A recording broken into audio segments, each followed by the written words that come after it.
Bismillahirrahmanirrahim. Assalamualaikum warahmatullahi wabarakatuh. Alhamdulillah rabbil alamin. Allahumma sholli wa sallim ala habibi rabbil alamin Sayyidina Muhammad wa ala alihi wa sahbihi ajma'in, amma ba'd. Alhamdulillah, pada kesempatan ini kita kembali bertemu di channel kita DM Official.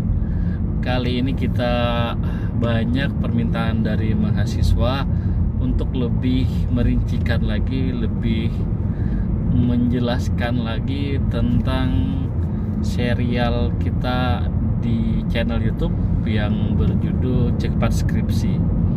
Nah, pada seri kita Cepat Skripsi, kita banyak membahas tentang tips-tips bagaimana bisa menyelesaikan skripsi dengan cepat. Nah, pada kesempatan ini saya ingin membahas tentang masalah penelitian, kemudian tema penelitian, dan judul penelitian. Nah, masalah penelitian apa sebenarnya? Dari kita berbicara dari sisi filosofinya dulu. Kenapa harus diteliti? Nah, sebuah telitian dilakukan karena adanya masalah. Dari mana timbul masalah? Masalah ini dari sisi filosofis sebenarnya timbul dari selisih antara idealisme dengan realitas. Kita kembali, masalah adalah selisih dari idealisme dengan realitas. Bagaimana sebuah idealisnya suatu fenomena, kemudian bagaimana realitas fenomena tersebut. Jadi idealismenya bagaimana, kemudian realitasnya bagaimana. Sederhana masalahnya seperti itu. Sederhananya masalah seperti itu. Saya ambil contoh begini ya. Misalnya, idealnya seorang muslim yang baik adalah ketika mendengar adzan atau ketika sebelum adzan sudah menyiapkan diri untuk pelaksanaan sholat berjamaah, sholat 5 waktu berjamaah. Ini adalah sebuah idealis. Idealnya begitu. Seorang muslim yang baik, maka ketika akan masuk waktu sholat, maka dia menyiapkan diri untuk melaksanakan sholat, kemudian sholat 5 waktu secara bersamaan, secara berjamaah. Nah, idealnya seperti itu. Nah, kemudian realitanya bagaimana? Realitasnya bagaimana? Kita lihat sehari-hari bahwa seorang Islam ketika hampir waktu sholat, mau masuk waktu sholat 5 waktu, katakan waktu sholat zuhur, apa yang terjadi? Yang terjadi masih banyak yang di toko untuk berdagang di pasar-pasar, masih banyak yang sibuk dengan pekerjaannya, kuli masih sibuk dengan tukangnya, kemudian perempuan males tidak langsung sholat karena sayang akan make upnya. Nah, ini ada selisih. Nah, dari selisih sinilah kemudian bisa muncul sebuah masalah. Maka bisa kita munculkan masalah seperti ini. Kenapa seorang muslim tidak bisa melaksanakan sholat berjamaah di awal waktu? Nah, ini masalah. Nah, ini contoh sederhana. Jadi begitu semua di cabang-cabang keilmuan, baik ilmu pasti, ilmu sosial, ilmu lain sebagainya, ini berawal dari sini, dari selisih lah. Nah, kemudian ketika sudah mendapat selisih dari idealis dan realitas tersebut, maka pendapat pakar atau katakan teori-teori yang mendukungnya Ini yang digunakan untuk memperjelas, untuk mempertegas dari selisih antara idealitas dan realitas tersebut. Nah, saya kira mudah dipahami ya. Tetapi kadang begini, masalah yang utama terjadi di banyak mahasiswa adalah seorang mahasiswa terkadang terlalu banyak bingung, kemudian pusing, yang akhirnya menyebabkan tidak mau memulai sebuah penelitian dalam bentuk skripsi. Ini masalah utamanya ini. Kenapa bingung? Karena tidak pernah mencoba. Karena apa tidak pernah mencoba? Karena tidak tahu bagaimana langkah yang harus dimulai. Padahal sebenarnya dari masalah sini harus dimunculkan, diterima atau ditolak permasalahan yang akan diajukan dalam proposal harus diajukan. Nah, terkadang banyak mahasiswa masih sibuk di permasalahan, menentukan masalah yang akan diajukan sebagai judul penelitian, lalu akhirnya diam dan tidak bisa melakukan proses selanjutnya untuk menyelesaikan skripsi. Ini masalah utama ya, harus menjadi perhatian. Sehingga bagaimana solusinya? Solusinya adalah kawan-kawan mahasiswa harus mulai. Mulainya dari mana? Sederhananya begini ya, setelah kita mengetahui bahwa permasalahan itu selisih dari idealis dengan realitas, kemudian banyak persiapkan materi, banyak siapkan teori, membaca buku, kemudian konsultasikan dengan dosen Anda. Nah, ini yang terkadang dilupakan oleh mahasiswa. Anda punya dosen pembimbing akademik di kampus, atau Anda mempunyai dosen yang lumayan akrab, yang komunikasinya mudah. Nah, konsultasikan dengan beliau.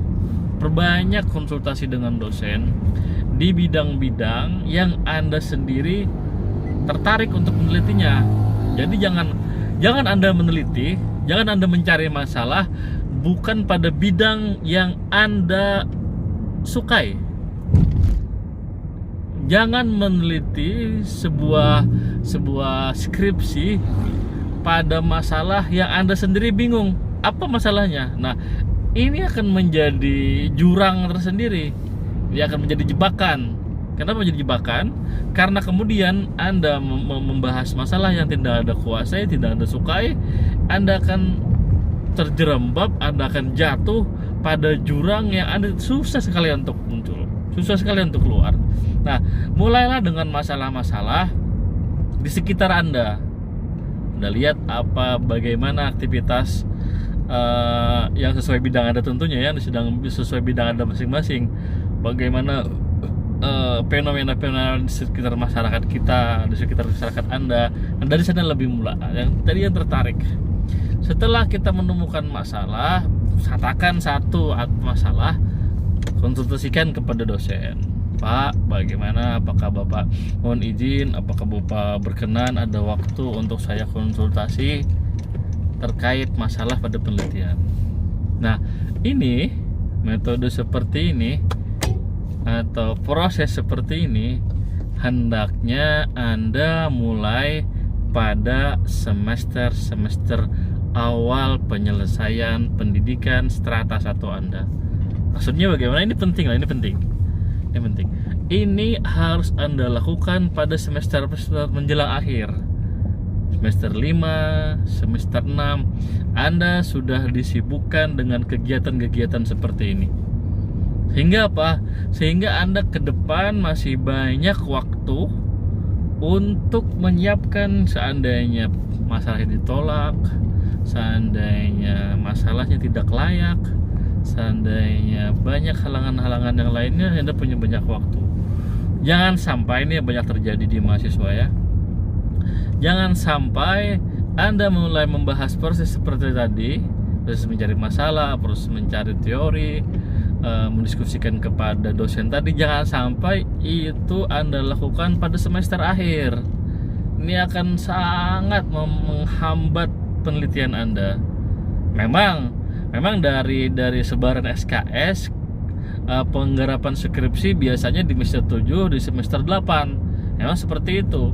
Tetapi kalau Anda mulai membahasnya, mulai mempelajarinya di semester 7, semester 8, Anda akan kehilangan waktu, loss of time. Anda akan kekurangan waktu.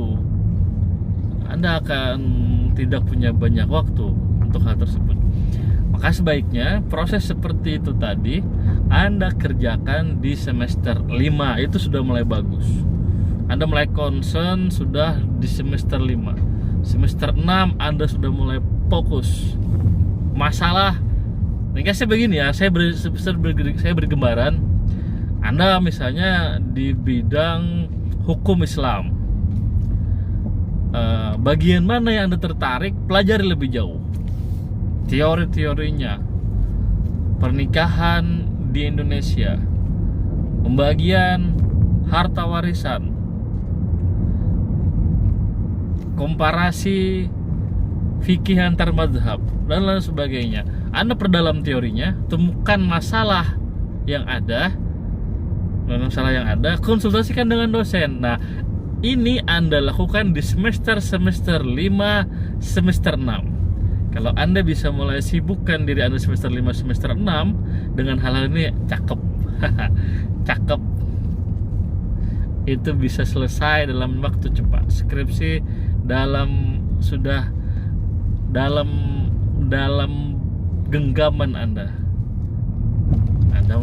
Memang terkadang begini ya, realitas yang ada para mahasiswa ini pada semester-semester tersebut akan banyak sekali disibukkan dengan kegiatan. Kegiatan ini baik, sangat baik. Organisasi kampus, organisasi masyarakat, kegiatan sosial lainnya ini sangat bagus. Tetapi ingat, jangan sampai menghambat studi Anda. Karena Anda masuk dunia kampus, tujuan utamanya apa?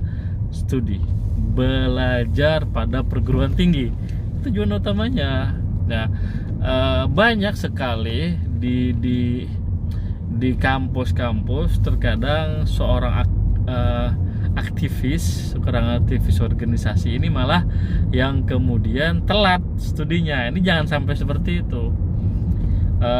Aktivisnya dia luar biasa aktif, dia ketua BEM, ketua ini, situnya dia bagus, organisasinya bagus, aktivasinya bagus, tetapi studinya terbengkalai.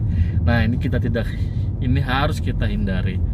Semester 6, semester 5, semester 6 Anda sudah mulai mendekati masalah yang akan Anda garap dalam bentuk skripsi nanti. Ini luar biasa dampaknya ini.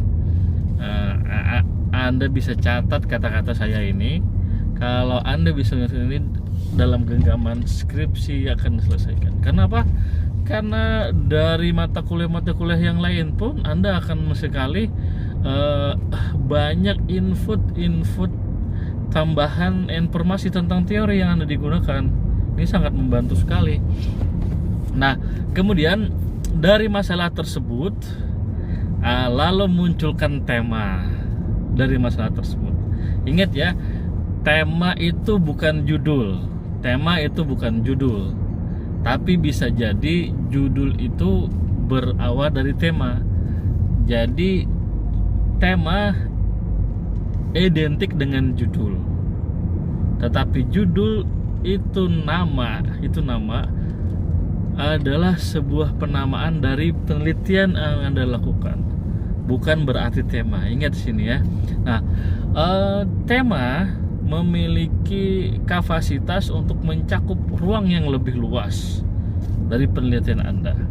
Bukan berarti judul. Tapi bisa jadi tema juga bisa menjadi judul, bisa seperti itu. Tapi tidak berarti judul adalah merupakan tema. Ini pembagian masalahnya ya. Kemudian di masalah, terbelakang masalah, Anda rumuskan